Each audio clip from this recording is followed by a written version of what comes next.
Welcome to the Embassy of Mike Graham. I'm Mike Graham, and this is my heaven and hell for this week. Migrant crisis. So, Rishi Sunak was busy telling us just the other day that he's managed to start stopping the boats. He said that there were 20% less people coming this year than there were last year. But that was before the weather changed. That was before the tide changed, because just a few days after he said that, turns out it wasn't true, because 1,200 people have come in just 3 days, because it's rather nice weather. The tides are rather good, and they're in the right direction, and the sea is pretty calm. So you can't really blame all these people for coming over here, because you know what's going to happen. They're going to get shunted into a hotel, they're going to be given free Wi-Fi, they're going to be given free food, and they're going to be looked after rather well.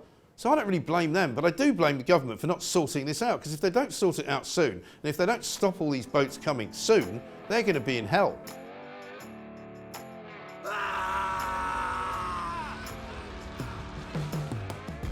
Civil service. Jeremy Hunt, the Chancellor of the Exchequer, has had an idea. First one he's had in a while. Apparently he wants to find out how efficient the civil service is. Well, I can tell him. He doesn't have to do a study. He doesn't have to spend loads and loads of our money doing a survey. I can tell him it's absolutely about as inefficient as it can be.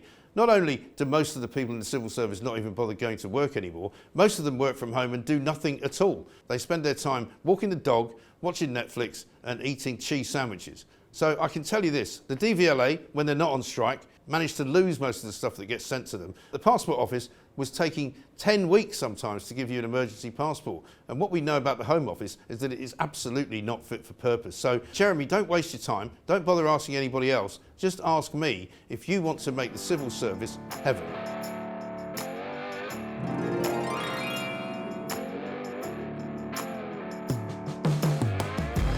House of York. Apparently Prince Andrew, the Duke of York, I think he's still called the Duke of York, isn't happy.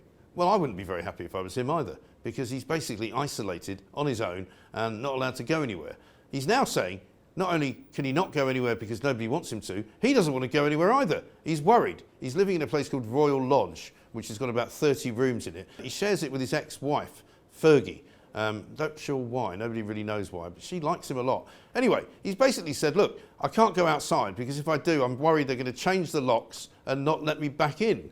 I mean, this is possibly the most ridiculous thing I've heard this week, and I've heard a lot of ridiculous things. He refuses to be moved to Frogmore Cottage, which is not a cottage at all. That's got about 6 bedrooms, and that's where Harry and Meghan used to live. He doesn't want to go there because apparently it's not big enough. What does he need 30 rooms for? He has no idea, does he, what life is like for ordinary people. He should go to hell.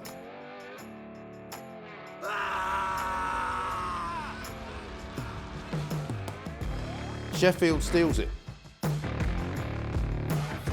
Apparently, Sheffield has got the nicest accent in Britain. Does anybody actually believe that? I don't know that many people from Sheffield. Sean Bean's from Sheffield, and he's very proud to be a man from Sheffield, and he speaks very much like a man from Sheffield, but I wouldn't say his accent's particularly nice. I knew somebody who worked from Sheffield, who came from Sheffield, who worked with me, and she had a terribly annoying accent, because it was always like, hello, Mike, how are you? You're all right? What's going on? And I couldn't stand it. I don't know why. It shouldn't have bothered me, but it really did. I don't think Sheffield's got the best accent. I don't know who has, but it's certainly not them. They should go to hell.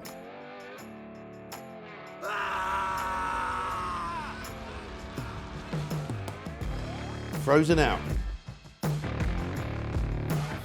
The summers here is pretty hot, and sometimes all you can think of is having a nice ice cream.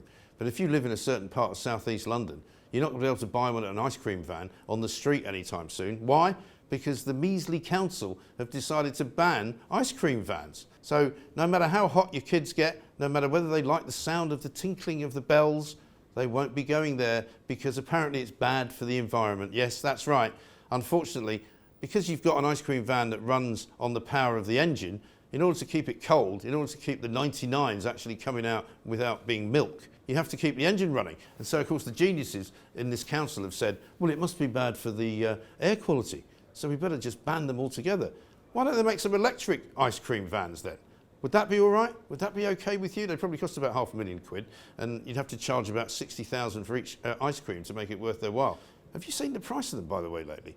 But I think this is a very bad idea. But I do think ice cream vans are heaven, so stick with that.